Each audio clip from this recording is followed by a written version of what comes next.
Meshtabi Season 4今回のMeshtabiはガチでまた食べたい Meshtabi 総集編 No.10 です。それでは早速 Let's get it started. 1. Obera Sumi Lep ゴロロンラインを走りまして、小平町にありますすみれさん、海鮮丼が美味しいとのことで来ちゃいました。お昼時ともあって次々と来客であっちゅう間にウェイティングになってましたね。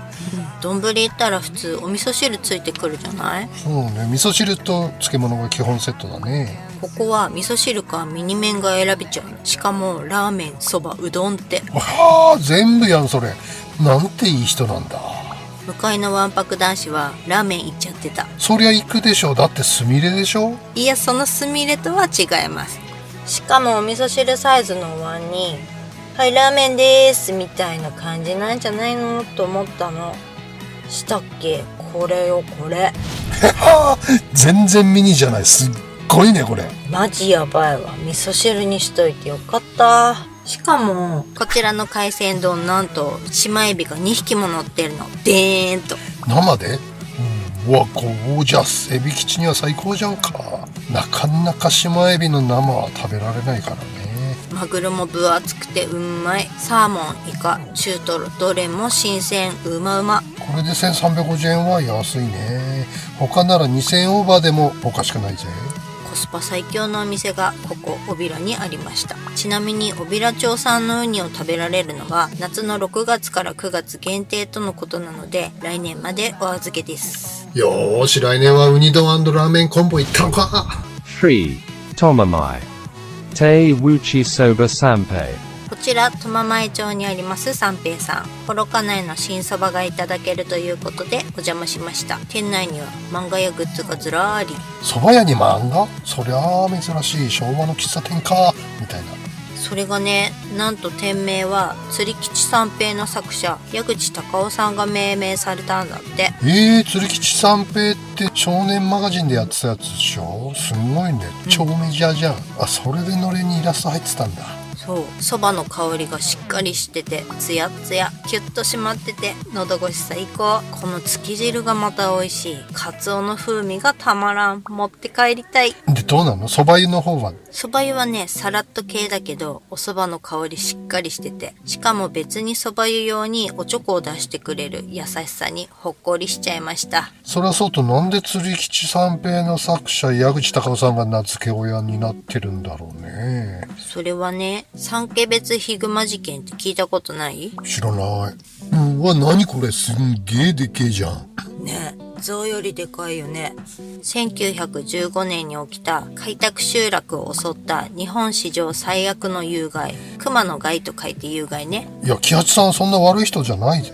それは熊谷喜八シェフ。その悲惨な事件を矢口さんがコミ化するために取材に訪れたのがご縁で名付け親になったんだそうよ。へえ、なるほど、そういうことね。ちなみにこちらのお店は冬季休業なので気をつけてくださいね。4. Ramoy Eki Tachiguisoba 歴史を感じる駅ですね。昭和です、昭和。駅内の立ち食いそば。ルモイのグルメを検索してるとなぜかここがヒットする。それほどまでにうまい立ち食いそばなのか、またはそれほどまでにうまい飯がルモイには存在しないのか。そんなわけないでしょ。懐かしい立ち食いそばですね。なかなか北海道ではお目にかかれなくなりました。言うなればこれ日本のファーストフードキングですからね。で、どうでした？昭和の留萌駅のそばは。いや、懐かしいですよね。駅の感じからしても懐かしいですからね、留萌駅。でも立ち食いちったって立ち食い言うてちゃんとテーブルと椅子があってさ、考えられへん。立ち食いそばは立って食うでしょ。テーブルと椅子あるのに？もちろんさ、それが日本の文化ですからね。高倉健が立ち食いそばで座って食うと思うかい？そっか。でも健さんは立ち食いそばが絵になるけど、あとはどうかしら。立ち食いしながらさ、おばちゃんに何十年ぐらいやってるんですかって聞いたっけ？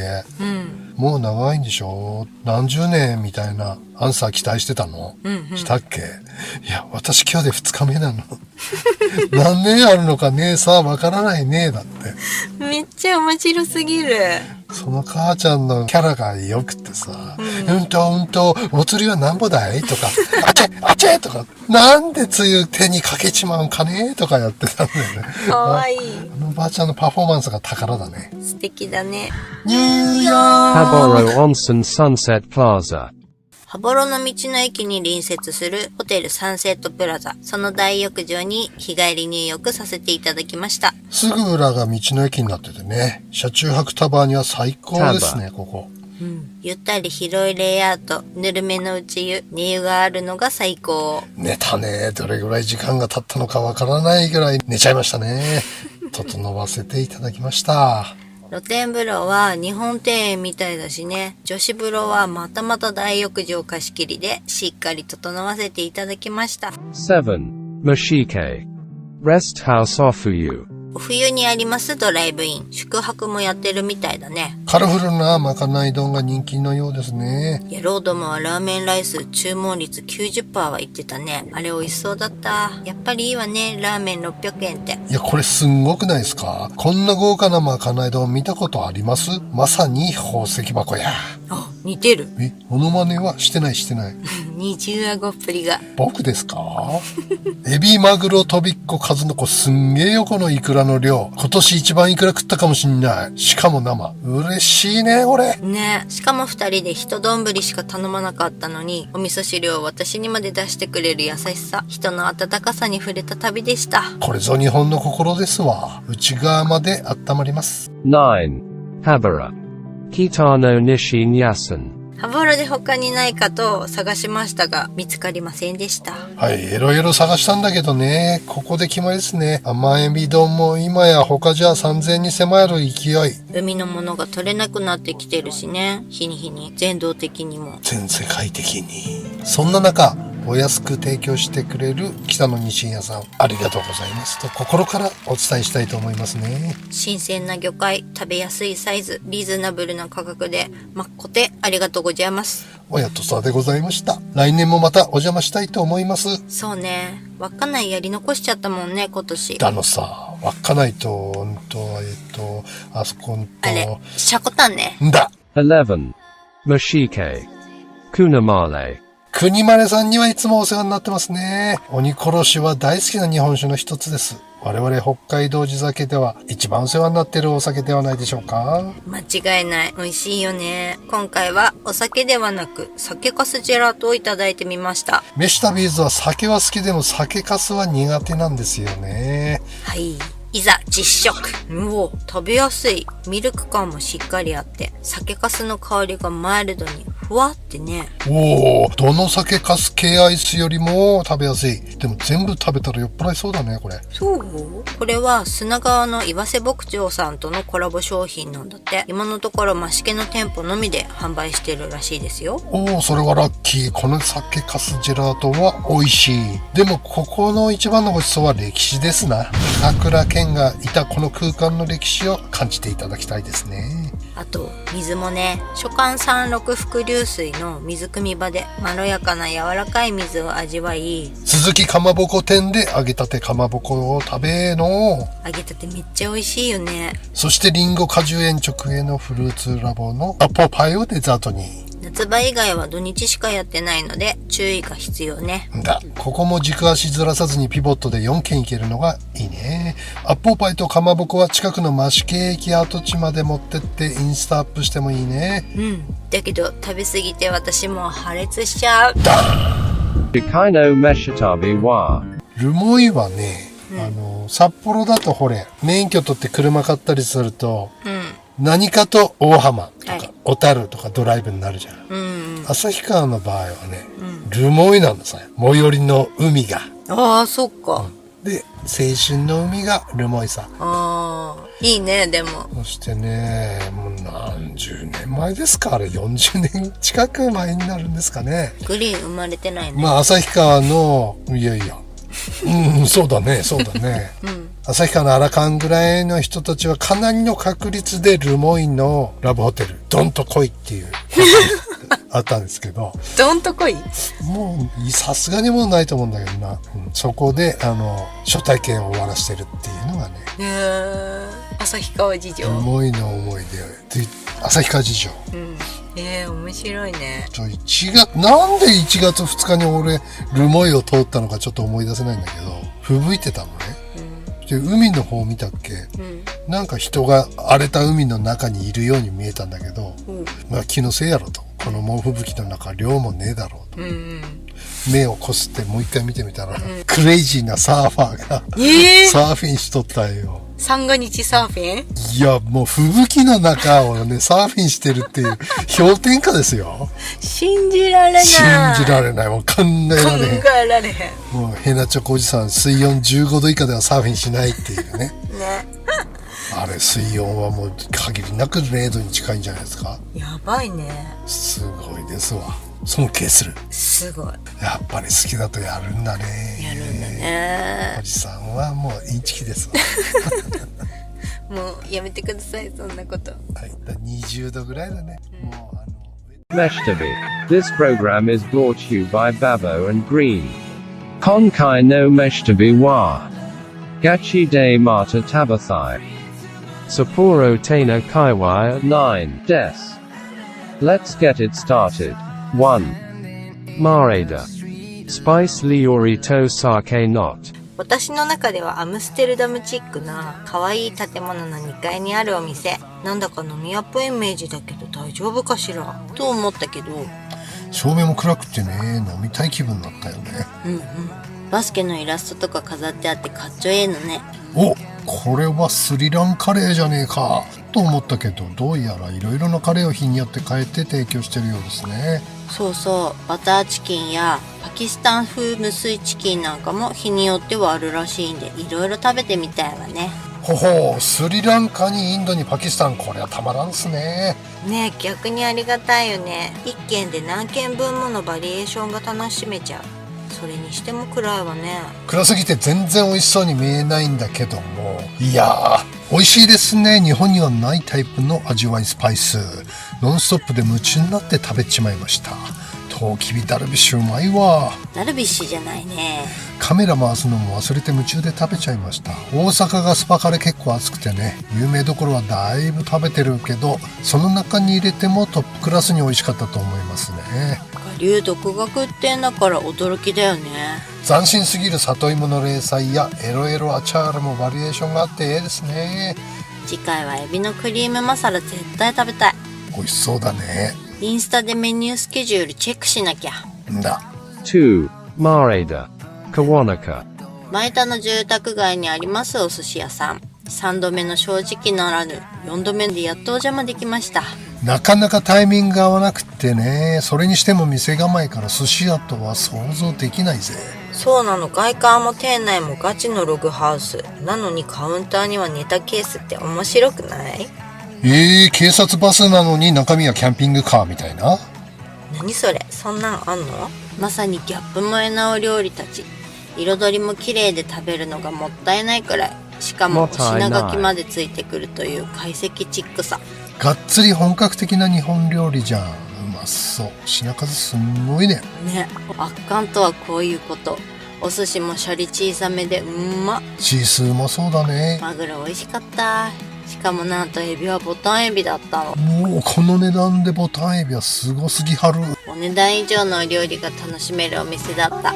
ちなみに川中さんの息子さん、丸山川中って日本料理店を出してて、北海道版ミシュランに掲載されたんだって。親子ですんげえじゃん。しかもカレー屋さんもプロデュースしてるみたいよ。そりゃあいかねばならぬ。スープカレーだね。 4. Asukaze. Patisserie Figlia. 免許試験場前のパティスリー。パティシエレシピの濃厚ソフトがお目当てでしたが、マンダリンナポレオンコンクール準優勝作品っていうのを見つけてね。マンダリンナポレオンコンクールはマンダリンナポレオンというオレンジリキュールの最高峰メーカーベルギーのフルクロワ社が主催する洋菓子技術者を対象とした国際大会で、そのレベルの高さは世界の洋菓子界も認めるところにあるそうだよ。現場で決められた4時間という時間内で作るというコンクール。世界大会に行けるのはなんと日本でたった一人だけなんだそうだよ。ねえ、すんごいことじゃない。出場してることだけですら。だのさ、凡人の我々にはよくわからない謎だらけなスイーツだったね。そうそう、謎のクリーム、謎のムース、謎のサクサク、謎のザクカリ。ね、知らない味や食感目白押しでね。何、目白？目黒の方がオシャンティーよ。違うよ。目白押しっていうのは小鳥の目白の習性から生じた言葉なんだぜ。鳥の目白は秋から冬に群れをなして木に止まる習性があり、押し合いへし合い木に止まる目白の様をふよふよふよふよTake 押し two. 押し合いへし合い木に止まる目白の様を表して目白押しというようになったんだとさ。へえ、山手線ホームで目白の駅員が乗客を押す手法かと思ってた。5. Tomioka. Yamazakura. 国道5号線富岡にあるお蕎麦屋さん。新蕎麦打ち始めましたの張り紙がテンションをブーストします。BGM はシャカタクのナイトバーズ DJ ミックスかな。初めて聞くバージョンのシャカタクであるが、ここは蕎麦屋だよ。夕方ケーキをたくさん食べたのでお腹は空けてないけど、ケーキを食べる段階で蕎麦口になってたのでね。ああ、甘いもの食べると蕎麦食べたくなるシステムね。あれってシステムだったの？カツオの匂いがたまらないっすね。店に入った途端にこんなにカツオ出汁が香る店も珍しい。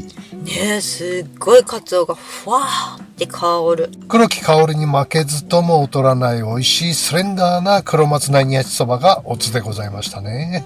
Tomioka. 5 Honoka. 号線富岡にございます。サカナアクション系の温浴施設。サカナクションだっつーの。はい。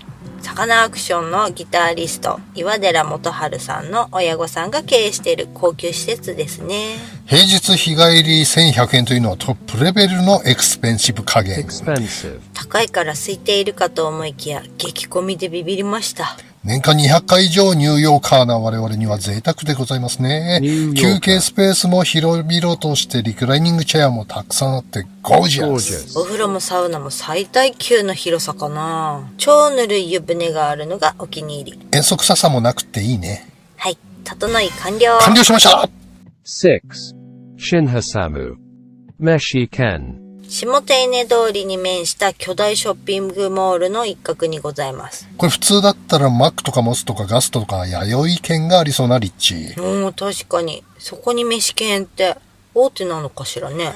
違うっぽいね。謎です、謎。なかなか個人にはできない規模かなと思うけれども。Anyway、青唐辛子担々麺、一般的な担々麺とはまるで違います。青唐辛子の辛さ好きですね。これは独特なうまさですよね。ねえ、私も絶対好きなやつじゃん、それ。全粒粉を使用した自家製麺もストレートパッツン系のかなり本格ラーメンですよ。一見、はい、ラーメンでーす。系に見えるけどね。でしょ。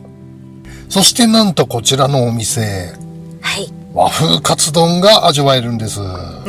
すんごい。で、ちょっと待って。そもそもカツ丼って和風じゃないの？そうなのさ。だから面白いっしょ。確かに普通の卵とじのカツ丼より新潟系のタレカツよりも和風なのさ。ご飯にさっくり上がったトンカツが乗っかっててね、軽めの甘辛醤油だれがかかってて、カツオ節が乗っかってんだよね。このカツ丼いいわ。さっぱりしとる。だしかお茶をかけてトンカツ茶漬けにしたい感じ。ああ、美味しそう。ラーメンスープでやったみたけど、やったみたけど塩味が強すぎたね。お茶がいいかもね。使い勝手のいい現代版中華食堂。定番じゃなくチャレンジングなメニューが嬉しいですね。 8. Inaho. Fakai Show 10. スリランカカレーのポリキリと隣り合わせにあるクロワッサン専門店。なんと火水木金のみの営業。しかも8-11という超短期決戦。ね、開店時間に行かなきゃダメ系ね、きっと。9時半頃にはほぼほぼ売り切れしたもんね。はい、すごい人気なんだね。超マニアックな立地なんだけど、有名なんだね、ここ。こちらのクロちゃんはプレーンで食べるよりいろいろ加工する前提で焼かれたクロちゃんって感じなのかしら？そうだね。クロワッサンの名店のプレーンで食べて美味しいクロワッサンとはちょいと違った、なんか挟む系バンズとしてのクロちゃんって感じかな。甘系でも惣菜系でも何にでも合うように作られてる感じ。そうだね。9. Hoshioki. Ben Bayer. 1990年創業のベンベ屋さん。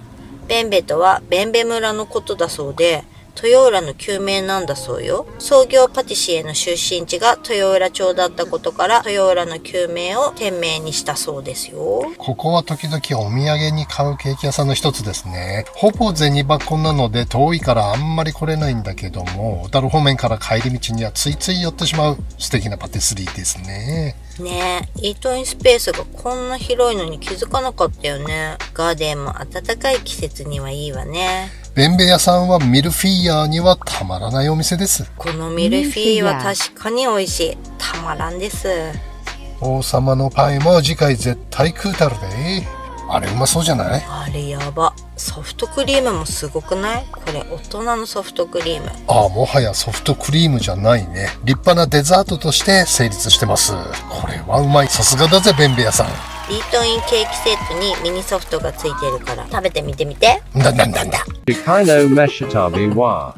丁寧はね、子供の頃から親しみのある山ですよ。もう小学校の高学年になったら子供たちだけでね、バスに乗ってよくスキーに行ったもんさ。である時、トンマなおじさんはね、はい。当時はまだおじさんじゃなかったんだけど、そりゃそうだ。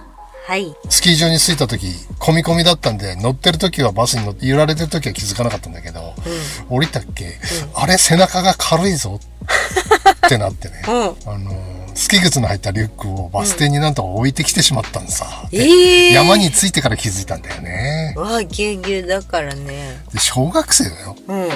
どうしたかっていうと、友達たちに、みんな滑ってて、つって、俺取ってくるから、つって、一人で余分なお金なんて持ってないですからね。往復のバス賃とカツカレー分しか持ってませんから、なんとヒッチハイクをして、町に戻り、小学生でしょ？そして、リュックをピックアップして、またヒッチハイクで山に戻るというね。どんな子供やねん。そんなことを1時間ぐらいで成し遂げてしまっていたっていうね。今考えたらすごい子供だなと。そうだよ。どっか連れてかれちゃうよ、今なら。ね、今はちょっと考えられないかもしれないけど、テイネハイランドって一番テイネの上のスキー場ね、そっからそこで滑ってんだけども、帰りはもう国道5号線までスキーですよ。上道路が走ってるとこの下通るときはね、火花が飛び散るんだよね。怖ー。もう道路滑ってたっちゃう話だけどね、ダメですよ、良い子は真似しちゃしない。怖い。もうそれが当たり前でしたね。結構なスピードでしょ？まあスピードはね、スキーはどんなにスピード出てもコントロールできますからね。まあね。Meshtabi. This program is brought to you by Babo and Green. Konkai no Meshtabi wa. Gachi de Mata Tabathai. Chito se anywhere kaiwai 9 des. Let's get it started. 1. Anywhere. Kukai. JR 島松駅裏手にございます。プレハブのお店。テレビで何度も紹介されている有名店ですね。看板商品はもちろん炭焼き豚丼なのですが、こちらお蕎麦も美味しいんです。そう、むしろお蕎麦が美味しいよね。豚丼も甘すぎないさらりとしたタレが私好みだけど、蕎麦が美味しい。本格手打ち蕎麦と豚丼がセットでいただけるなんてええじゃないの。貴重なお店ね。帯広にもこういう組み合わせないもんね。そうそう、日ハム新球場ができたらこの辺りまでムードが変わりそうだから、いろいろ楽しみですね。そうだね。新球場ができたら日ハム応援帰りにまた豚丼でも食うかい？ 2. Anywhere. Kozushi. こちらは JR 島松駅前ですね。看板がうんちに見えて仕方ないのですが、超リーズナブル寿司屋さんでございます。視聴者さんからシャリの具合が不安定というご指摘がありましたが、私たちがお邪魔した時は問題なかったですね。ご飯は結構難しいんですよね。高級店ならもちろん許せませんが、その辺も手伝ってこの料金設定なのかもしれませんね。最近はどこもかしくも値上げラッシュだけど、神寿司さんはお値段据え置きで頑張ってくださっているようですね。相変わらずの素晴らしいコスパでございます。シャリ具合確かめに行かねばね。そうね。1650円の神寿司丼一回行っとかなきゃね。だ。 3. Shin Chito se kuko. Kino Toya. めちゃめちゃ濃い。恋とはこういうこと。アイスクリームとチーズの境目の一番チーズ際のところのソフトクリーム。めちゃめちゃ濃厚ソフトです。千歳空港のソフトクリーム総選挙3連覇は伊達じゃない。バニラのソフトはあまり食べませんが、今まで食べたバニラソフトで一番美味しいのは間違いないです。そうですね。伊達じゃないって言いました？はい。意味分かって使ってらっしゃいます？まやかしじゃないとか見かけ倒しじゃないみたいな感じでしょ。調べたらね、伊達政宗由来らしいんだよこれ。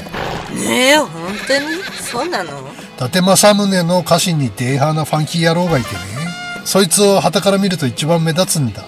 あのデーハーな野郎が伊達政宗なのかってことになってね、いやあれは目立つけど実は伊達政宗ではないんだよ、伊達じゃないんだよ、伊達じゃないってなったらしいんだ。それって都市伝説的な？わからないけどおじさんの日本語理解力の問題かもしれない。参考にした文献にはそう書いてあった気がします。気がするて。5. Chitose. Men Yare. 千歳の大繁盛ラーメンですね。グリーン2021年3本指ラーメンです。おー、さすがミシュランビブグルですね。豚骨鶏ガラ魚介のトリプルスープでギュギュッと凝縮されてあるの。なのにあっさりうっかり会員しちゃった。グリーンが会員はなかなかないよね。そうなの。チャーシューなんて噛まなくていいくらいホロトロ。これは並んでも食べたい一杯ですね。6. Abira. Sobatetsu.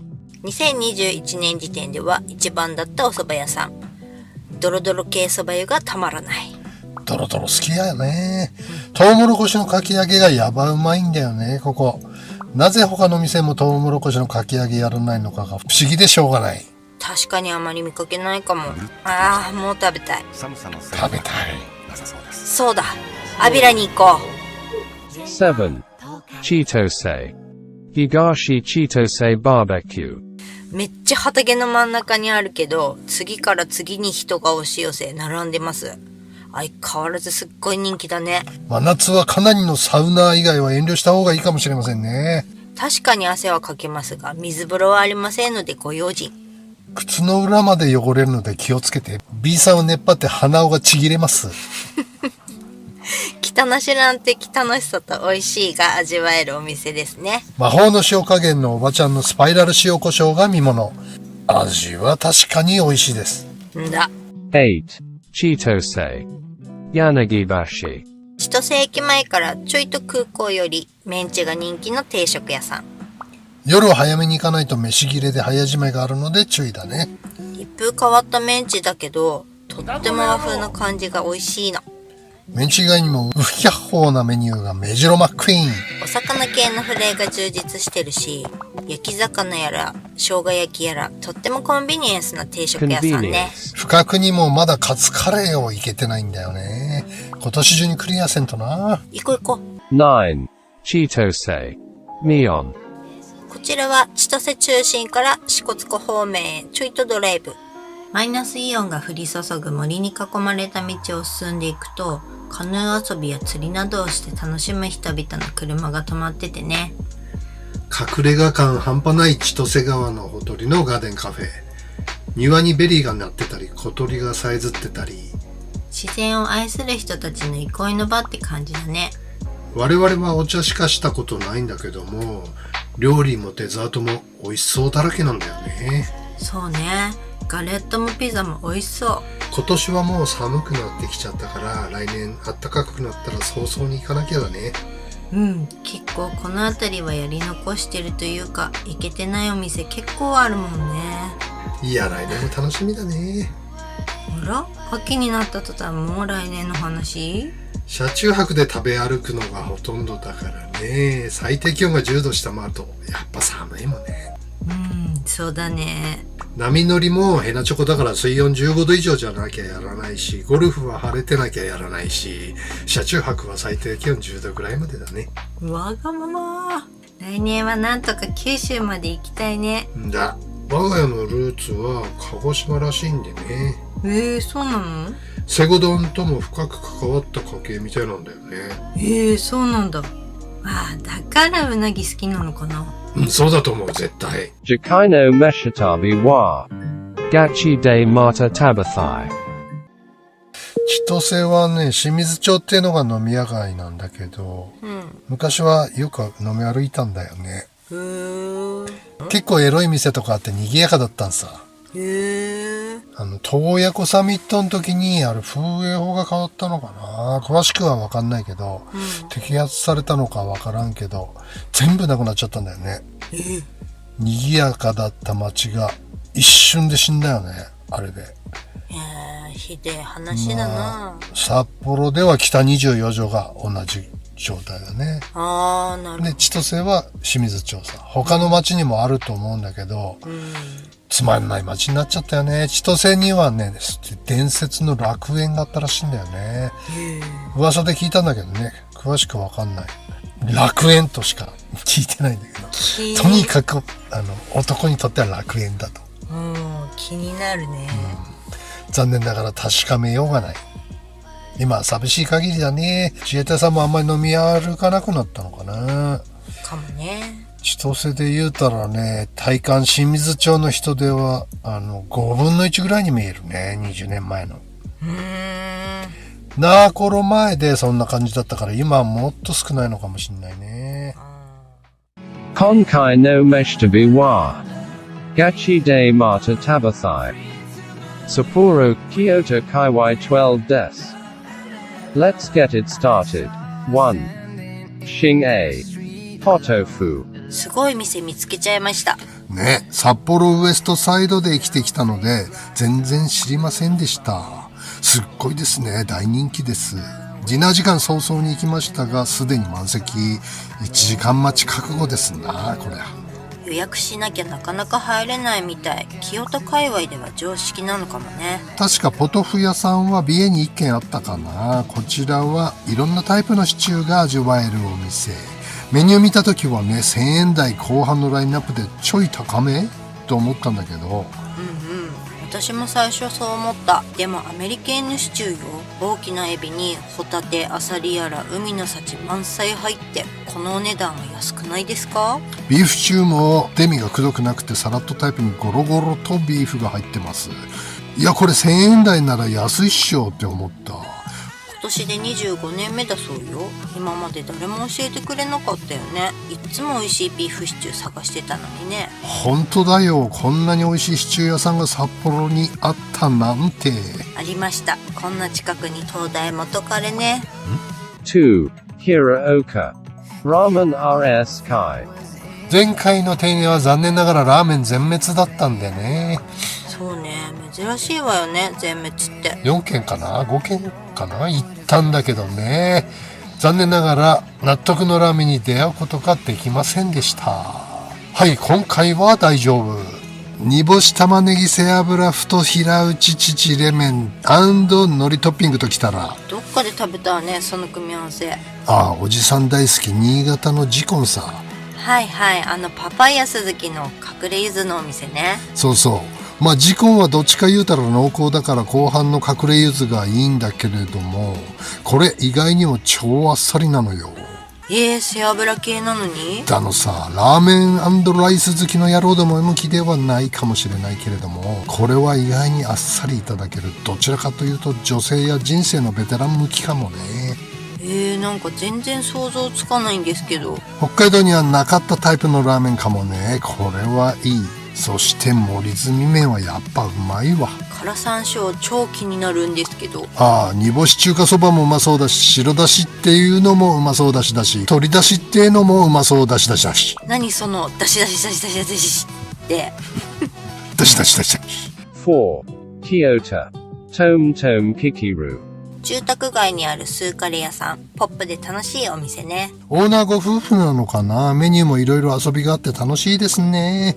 美味しいスーカレです。厚みのあるスープは刹那系にして、ごぼうブロッコリーと素揚げで美味しいものは素揚げ。ごぼうもブロッコリーも嬉しいわね。最強のスーカレー野菜じゃない。ブロッコリーいい感じに焦げてる。焦げた揚げブロッコリー未体験の方はぜひ食べた方がいいですよ。ね、マジ美味しい。初めて食べた時びっくりした。そしてかぼちゃが炊いてあるのが斬新。薄切り素揚げじゃないんだ。珍しいわね。これがまたうまいんじゃ。いろいろ工夫に余念がない黒猫大和のようなお店。一歩前へのやつね。カウンターは女性にはちょい高さ高いんじゃないかな。おじさんは上半身だけ長身なのでちょうどいいけどね。そして満月には毛が生えてきて変身しちゃうらしいんだ。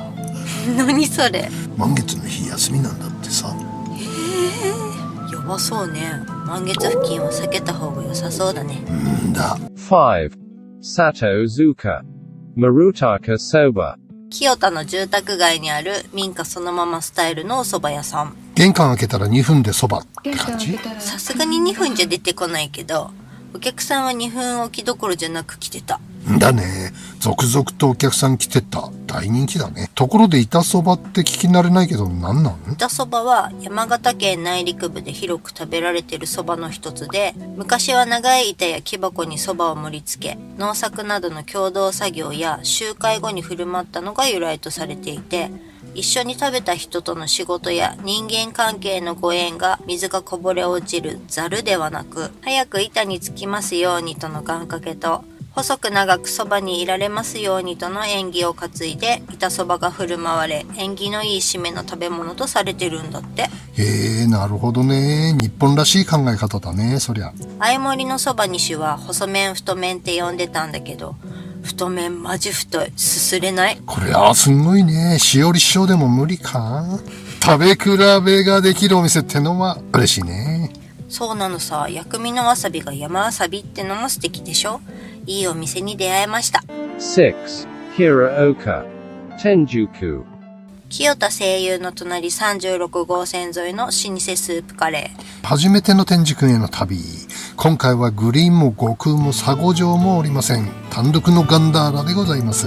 麻布で1997年に開業した人気店が移転してきたようですね。人気も納得の美味しいカレーです。刹那系はおろか食べ終わる前にまさかのスープ切れしちゃいました。それほどまでに飲まさる麻薬性つんですかね。こんなの初めて言葉にできない。パキスタン無水カレーのようなチキンがこれまたうまくってさ、軟骨までホロホロなのよ。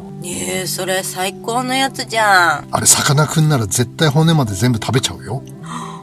マジで軟骨コラーゲン化しちゃってる系？食べたい。最近あんまりスーカレ食べなくなったわね。そうさ、ナーコロですっかり酒離れしちゃってて二日酔いにならないからね。やっぱ二日酔いにはスーカレがいいよね。もう飲むたびに二日酔いになるのはおよし。もういい年なんだから。ほーい。7. Kyoto. Yaki Niken Hanawushi. ビブグルマンの焼肉店でランチでございます。お昼時も賑わってたわね。だろさ、ホルモン、鶏、ロース、バラ、ハラミかな。5種のお肉がワンピースずつと小さいお茶碗一杯のご飯をいただくのにギリ最低限の肉量ですが、美味しいですね。ついつい追加したくなるが、ここはぐっとこらえて満腹ジュースが反応するまで待ってみましょう。あら、大人になったわね。野郎どもには物足りないだろうから、追加飯おかわりは必須でしょうが。おじさんは満足です。食後のコーヒーまでついて900円はリーズナブルだと思いますよ。いいな、焼肉。本場韓国で食べてみたいな。そういえばこの間悲惨な事故があったけども、おじさんもイテウォンの焼肉屋で衝撃的な事件があったのを思い出したよ。どうしたの？イテウォンのちょっと高級な人気焼肉店に行った時に、柴田理恵みたいなおばちゃん店員がサービス担当してくれてたんだけども、柴田理恵がパントリーから客席を見てるんだけども、これ飲食店の店員がやる普通の行動ね、お客が何か欲してはいないか、焼き代火力調整は大丈夫か、ビールのお金はいかがとね、その姿が日本ではありえない光景だったんです。さあなぜでしょう？韓国でしょ？キムチ食べながら。ブブー。正解は歯磨きしながら客席を見回ってたんです。考えられへんね。世界には驚きがいっぱいだぜ。すげえ。8. Wutsukushi Gooka. Chicken Momose. 東千歳が先なのか、こちらが先なのかは不明。ほぼ同じスタイルのチキンバーベキュー屋さん。百瀬さんのが古いんだ。そそうなのね。ほある意味超絶非日常感を満喫できるお店。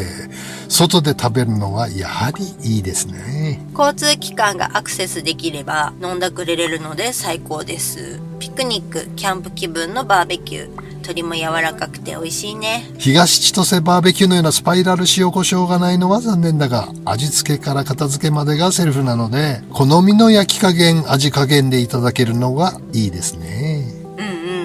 あと焼き野菜に醤油だと思ったらソースって、これ意外といけるね。ああ、意外といいね、あれ。あと受付に言えばハサミも貸してくれるので最初に言うといいですよ。かなり食べづらいからね。野生的にかぶりつくのもいいけどね。んだ。9. Kitano. Tora. お店の人気度バロメーター。開店前の列ができておりますね。期待が高まります。かなりの人気店ですよ。ちなみにバロメーターは本来気圧計のことです。違う意味で使われることがほとんどだけどね。Barometer. そうなんだ。人気気圧上昇中って感じね。いろいろな味があって迷っちゃうわね。まあ、はじめましては先頭打者からやっつけるでしょう。しかもエビしじみ豚骨醤油？おじさんの好きなものを並べたのって感じ。このラーメンはポイント高いまみこつつ。誰それ？知らないふりはおやめ。てひ。エビラーメン史上一番好きかも。これ、うまいわ。私も食べたい。連れてって。ああ、他にもいろいろ食べたい味だらけだからね。わーい、エビラーメン。エビラーメン。小悪魔醤油も気になる。そういえばここの大将は焼肉園花牛とはギリギリの兄弟なんだって。ギリギリって何？ 10. Wutsukushi Gooka. Gayu ya Edo Hachi. 牛屋さんはこの界隈の老舗ですね。来店を太鼓で歓迎。元祖いらっしゃいませ。ドドン系でございます。こちらのすき焼きは大好物です。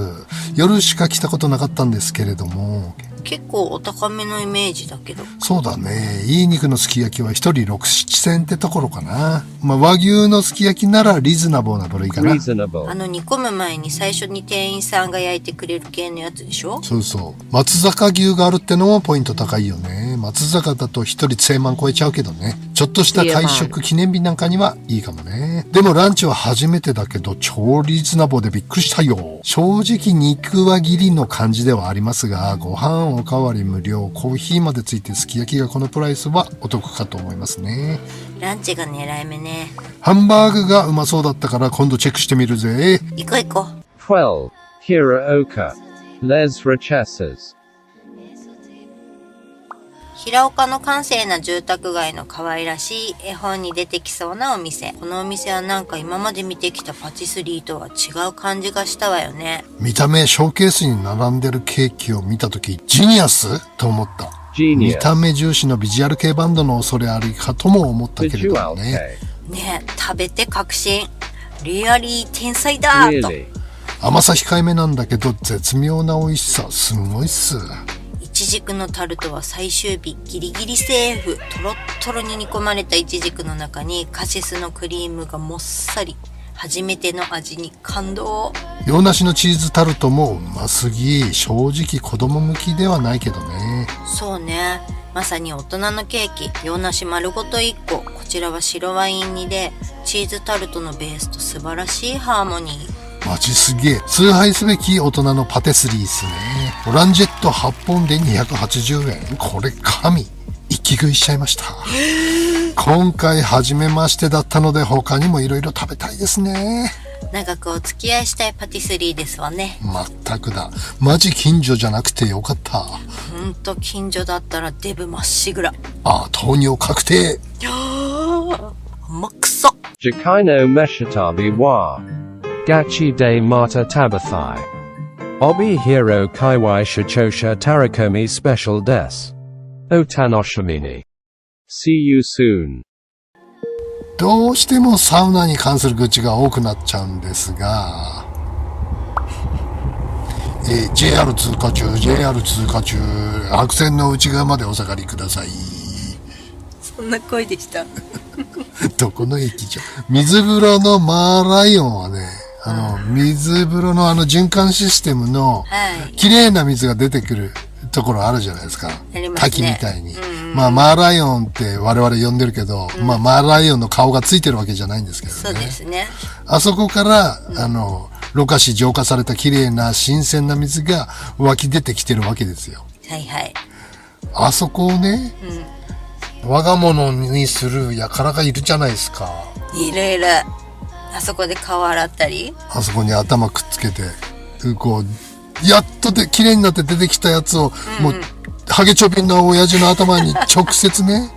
わかる。とにかくあそこの前に陣取ってずーっと被ってるやついるんよね。おばちゃんでもいる。